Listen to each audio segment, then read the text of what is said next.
Good morning, Woodland Hills. One of my last couple of nights in Canoga Park. Feeling a lot better. It's been a shitstorm, man, mentally. But the guys are finally just about done. I think I just got a few more days of work on the construction renovations, and then one less monkey on my back, as they say. Which I don't really understand that expression, because I actually think it would be kind of cool to have a monkey on my back. Like, it would be like you're carrying around your own best friend. But hey, that's just my opinion.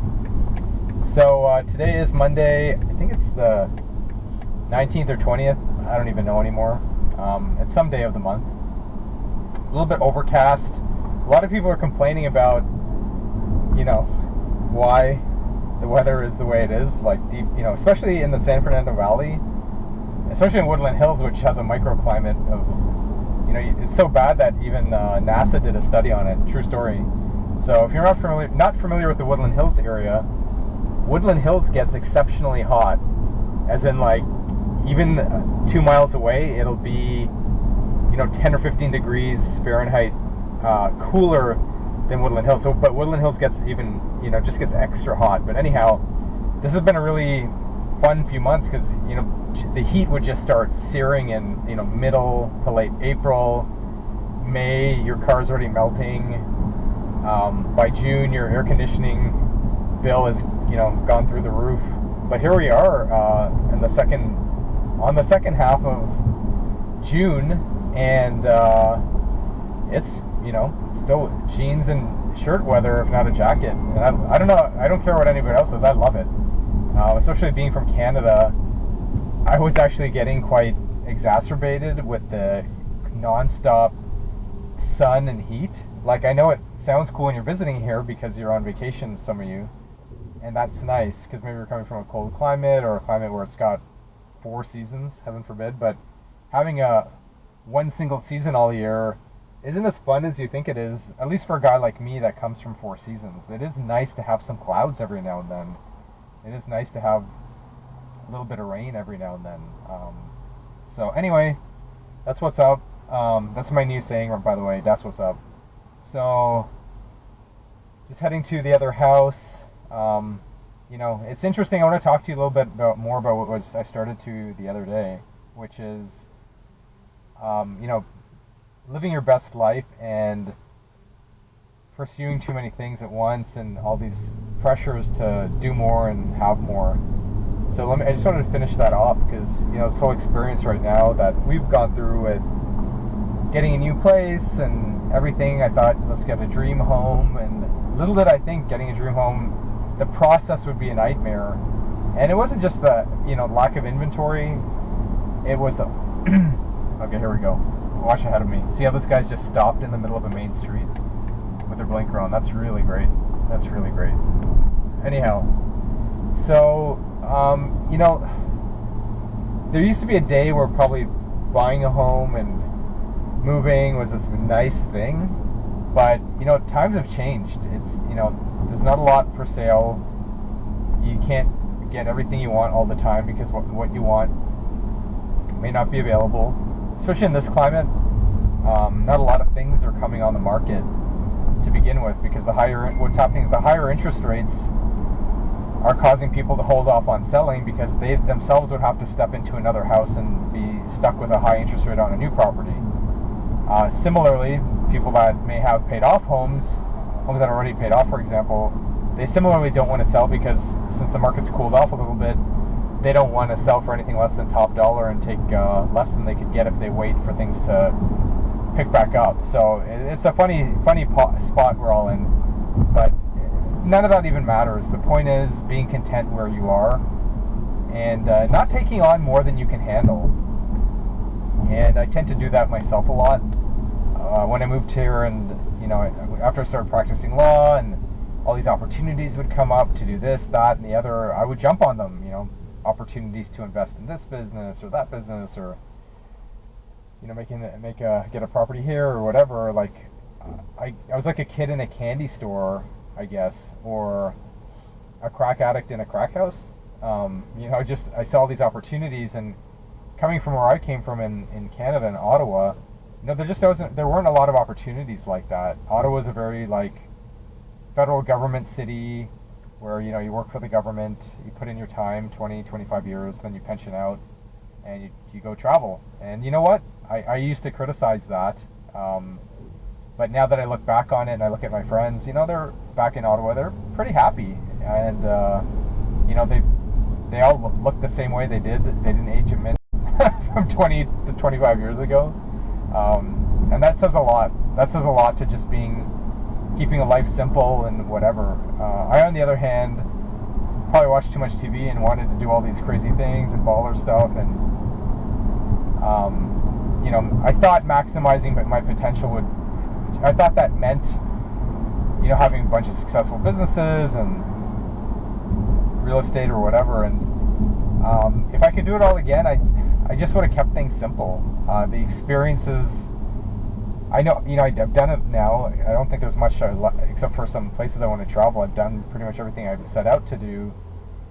And I don't know, when I look back on it, it's like, I look at what I put myself through psychologically, and psychologically spills into the physical. It wasn't worth it.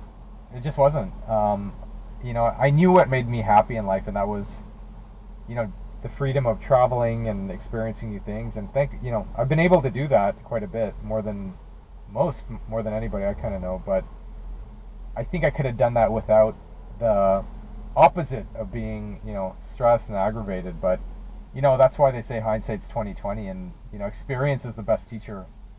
It's funny, as I've gotten older, all these quotes that I would hear adults say when I was younger, and I would just brush them off. Now they all make sense, like adulting sucks, or hindsight's 20/20, and this, that, and the other. And now it all makes a lot more sense to me than it did back then.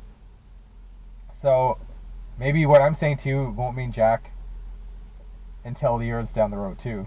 But life has a way of taking over.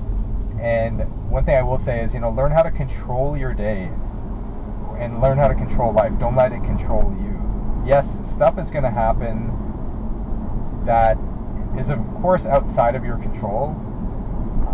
But controlling your day means, how do you react to it, right? Like I used to, and I still am to a degree, and I'm still working myself out of it. But my cell phone would ring at 8 a.m. and I was still sleeping. And it was a client that I had just signed up on Friday, and they're calling at 8 a.m. for a case update. I would take that call just because I was like that obsessed with like customer service. But then I got to a point where I realized, well, this isn't customer service. This is just like kind of like unreasonable. And of course, there's no case update between Friday night and Monday morning. But I also didn't have to take the call. I don't have to actually be so quick on, acting. Dude, 911 operators don't answer the phone as much as I do. As much or as quickly as I do. And I just thought, I'm letting the day control myself. Like I'd get all these calls in the morning, and I'd be jumping from here to there and range switching gears, and I'm like, I'd be frazzled by it before it was even noon. And I realized this is ridiculous. There's something called voicemail. I don't have to answer all these things. I literally am not a 911 operator. Nothing's going to happen between 11 a.m. email and 3 p.m. when I have time to maybe answer it, or even Tuesday when I have time to answer it. And what I've learned too is, we do, like I had mentioned in my other videos, we like to develop close relationships with our clients, or at least I do. But I also had to draw the line of that. Also doesn't mean I'm a slave and can be taken advantage of. Making me an attorney, your attorney, doesn't also mean that. And I say this in the nicest way. It also doesn't mean we're on call 24/7 for purposes of like unrelated things and things that can certainly wait, right? Yes, we are available for new case intake day and night. We do our best to accommodate that. But if somebody just wants to give us an update on their medical treatment and it's Saturday night, it's not a life or death situation that we don't know what's going on until Monday. So do give us a breathing room to answer. Remember, we're also doing this on a contingency fee, so we're not actually charging you guys anything up front. Trust me, if you guys are paying us $500-600 an hour, which is what it would normally cost, and you want to call me Saturday night, I'll answer. true story. I will answer you because you're paying me that much an hour. But anyways, that aside, you know, we're not money grubbing like that. But all I'm saying is, you know, do understand that we all have families and lives, and you know, not everything's an emergency, but we do our best to accommodate calls and things like that. So back to letting your day control you. You know, controlling your day also means how you react to things. Depending on how you're wired, you may need to really spend your time rewiring, actually. So rewiring how you think. I would get overwhelmed a lot. Like I would really internalize things, and back then I didn't know how to just separate, like, okay, this person needs that, well, that's fine. That will that's on the list and it'll get attended to. I had this bad habit of clearing out everything I was doing just to attend to what somebody may currently need. But you know, now things are different now too. That was back when I was a solo, and now we have a big operation and bandwidth to, you know, people helping, and it's not as overwhelming as it used to be. Actually, now I'm enjoying more now than I ever did with practicing law. So that's where we're at. This is a kind of a shaky intersection. You can see people turning in front of me. Okay, good, you did that. It's interesting here. People will actually turn left all the way in front of me while I have the right of way. But anyhow, so that's all I wanted to say. Hope you guys have a great day. I'm gonna take it easy right now. Just got my dad home from the hospital, and got a lot of other things to do. That's about controlling your day. Monday, one last tip, pro tip: don't open your emails until the afternoon. That's what frazzles a lot of people. They open their email as soon as they get into the office, and they're already crying because they're like, oh, I can't handle this, because all these things accumulate over the weekend. Don't even touch anything until late afternoon Monday. Trust me on that one. All right, take it easy. Have you been injured in an auto accident? If so, call the accident pros. They'll help you out.